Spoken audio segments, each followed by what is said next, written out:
Spotting before your period is not normal. And I know that might go against what you've been told, especially if a doctor once brushed it off saying it's just old blood or it happens sometimes.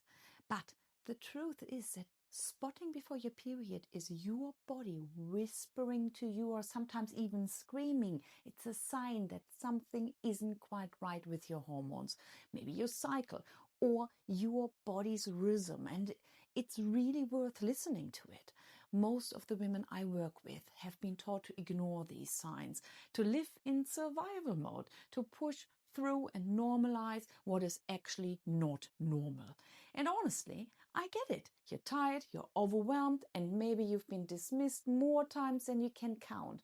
But you deserve better answers. You deserve to understand your body. And spotting before your period, especially for more than a day or two, it often points to an hormonal imbalance. And it's most commonly low progesterone or a disrupted luteal phase. This means the second half of your cycle isn't doing what it's supposed to do, to hold, protect, and nurture that lining of the uterus.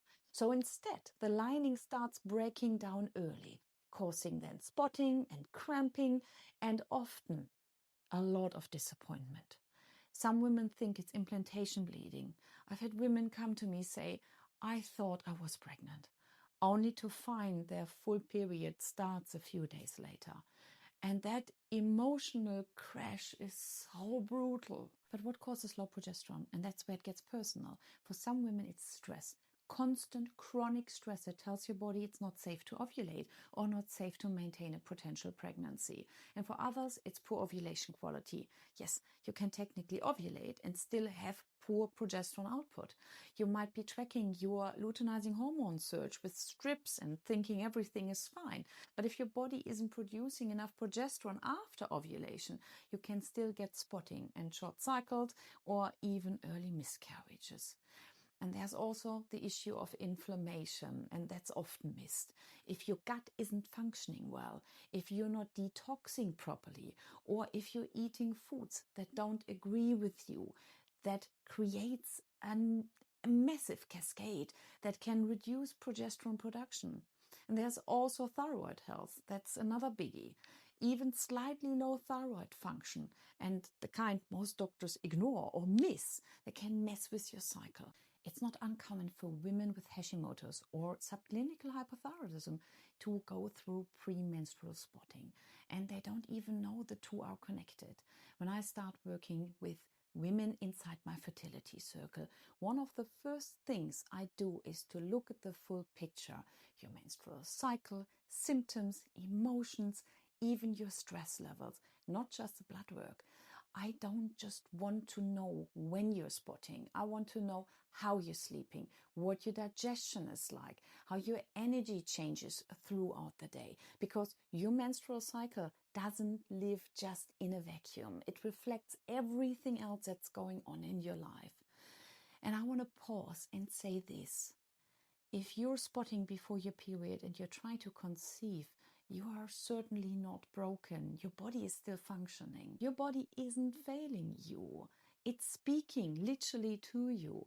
But the language of hormones is subtle, and no one gave you a dictionary. Nobody told you what to look out for. We were taught to hide our periods, to just be grateful they came at all, or to shut up and take the pill if something feels off.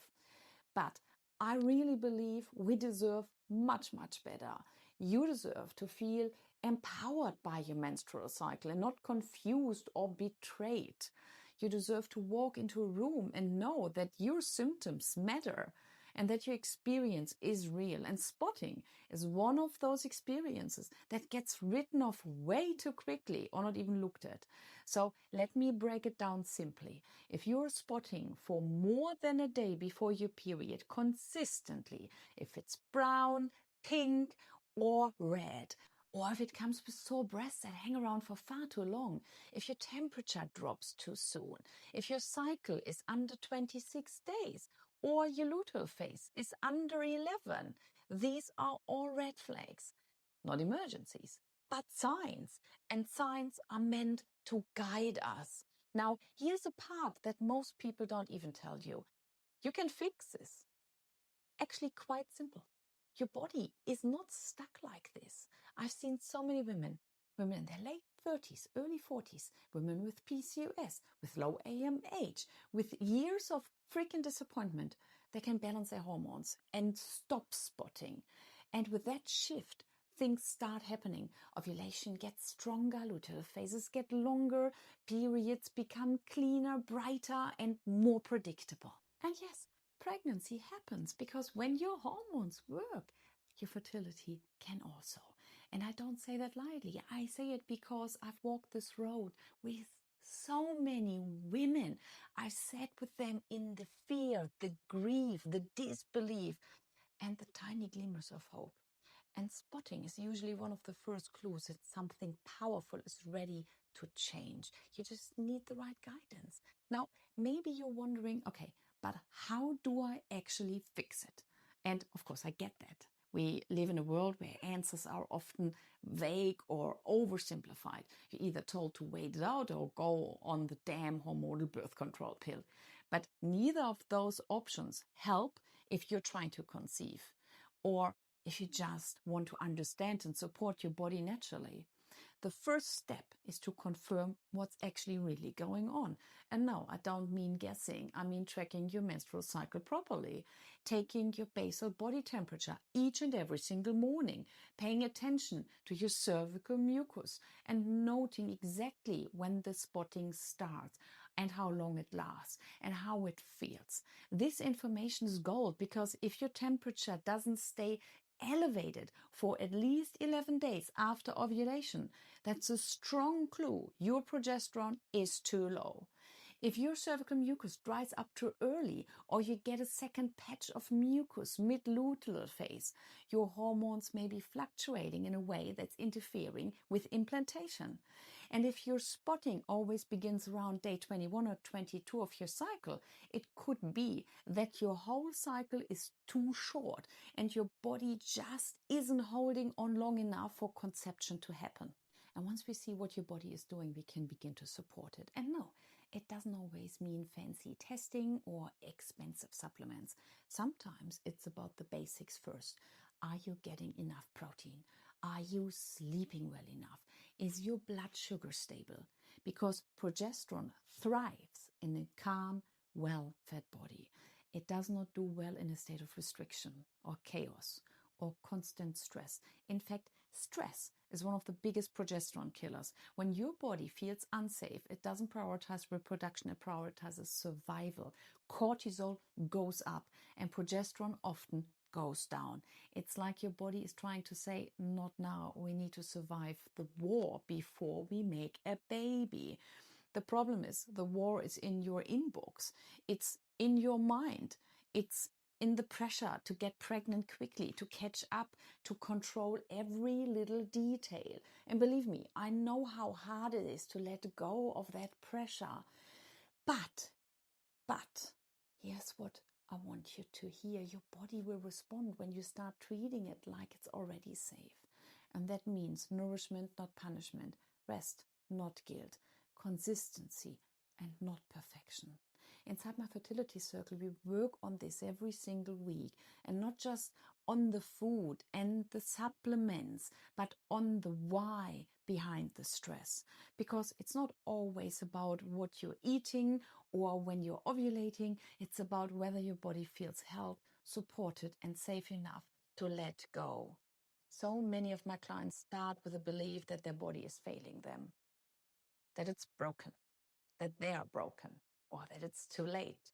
But as we uncover the deep layers, maybe it's trauma, maybe it's burnout, maybe it's the grief of trying for such a long time. And then we start to see the spotting stop, step by step. Sometimes it's within months. Sometimes it takes a little longer. But when your nervous system calms down, your progesterone can finally rise. Your luteal phase gets longer and your whole menstrual cycle shifts. And suddenly you feel like you're not just surviving anymore. You're living in sync with your body. Cortisol production steals from progesterone production, literally. And you can absolutely fix that. I remember one client, she was 39, trying for baby number 1, and she had been spotting for 3 days before her period, 4 years. No one ever looked at it. She came to me devastated after another chemical pregnancy. Within 6 weeks of working on sleep, protein intake, magnesium, and some gentle liver support, her spotting disappeared completely, and her luteal phase extended by 3 days. 3 months later, she was pregnant. And this time, it stuck around. I don't share that story to promise miracles. I can't. I share it because it shows what's possible when we stop accepting it's normal as an answer and start getting really curious. And that's what I want for you. Whether you're trying to conceive or just trying to feel more connected to your cycle, spotting is definitely not the end of the story. It's the beginning of one. A beginning that can lead to healing, understanding, and yes, hope. Even if you've been on this journey for a long time, even if nothing has worked yet, even if you feel like you've tried it all, and maybe you just haven't tried it with the right support, with the right community, and maybe you haven't tried it with someone who actually looks at the full picture and helps you put the pieces together. And that's what we do inside my Fertility Circle. You're never alone in the unknown. So what can you start doing now, right now? Track your next cycle. Even if you've never done it before, just start. Grab a basal thermometer and take your temperature each morning before getting out of bed. Keep a simple chart. Note when your cervical mucus appears and what it looks like. And most importantly, track when that spotting starts. The more information you have, the more clarity we can build. And then second, nourish yourself. This isn't about dieting or restriction, it's about fuel. If you're not eating enough, your body won't make enough hormones. I always recommend starting with enough protein, at least 100 to 120 grams per day, and spread it throughout your meals. And remember to eat as well fat, because your hormones are made from cholesterol. Yes, that's right. You need healthy fats for hormones. Lots of colorful vegetables and enough fiber to keep your blood sugar stable. If you're spotting before your period, this is not the time to cut out carbs to lose weight. It's a time to stabilize your internal world so your hormones can do their job. And third, please don't underestimate the impact of stress. I know, you've heard that before. Just relax. I'm not here to say that. I'm here to say that stress is not just mental. It's physical. It shows up in your pulse, in your breath, in the way your body holds tension, in the way your hormones respond.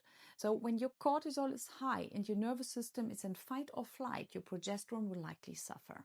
And that's not your fault. It's just how we are built. So part of your healing is nervous system work. Gentle, doable, consistent practices to help your body feel safe. That might be breath work, might be journaling, grounding, or even just talking to someone who listens. This is why I added a nervous system module into the Fertility Circle, because without safety in your body, the best supplements won't do it. Your body needs to feel like home and not like a battlefield. I know some of you watching this are already tearing up a little. You're realizing that your body has been speaking and no one has listening. You're realizing maybe you've been fighting with yourself instead of fighting for yourself. And that's okay. You're here now. You're listening now. And that changes everything. You don't need to have it all figured out today. You don't. You just need to take the next step. And maybe that's starting to track. Maybe that's getting better sleep. Maybe it's drinking more water or eating more real food. Or saying no to something that drains you. To start listening to your body. And maybe it's joining a space where you're not alone anymore. Because while I do share a lot for free, I go even deeper, so much deeper inside my Fertility Circle. It's where I answer your questions. It's where we meet live each week. It's where I guide you step by step through understanding your menstrual cycle, your symptoms, supplements, your strategy. and where you can finally breathe and knowing someone is in your corner. So if this spoke to you, if the spotting, the confusion, the heartbreak, and the hope, if any of that feels familiar, I want to personally invite you to join my fertility circle. You don't have to keep guessing. You don't have to keep Googling. You don't have to keep doing this alone. You're allowed to be supported. You're allowed to heal, and you're allowed to believe that your body is capable of much, much more than you've been told, because it is. And so are you. So thank you for being here, for watching all the way to the end. And that alone tells me how committed you are to your own healing. And if it helped you, I'd love if you subscribed and liked the video or left a comment with your experience. It helps other women to find this message. And if you're ready to go deeper, you know where to find me. I'll be waiting inside my fertility circle.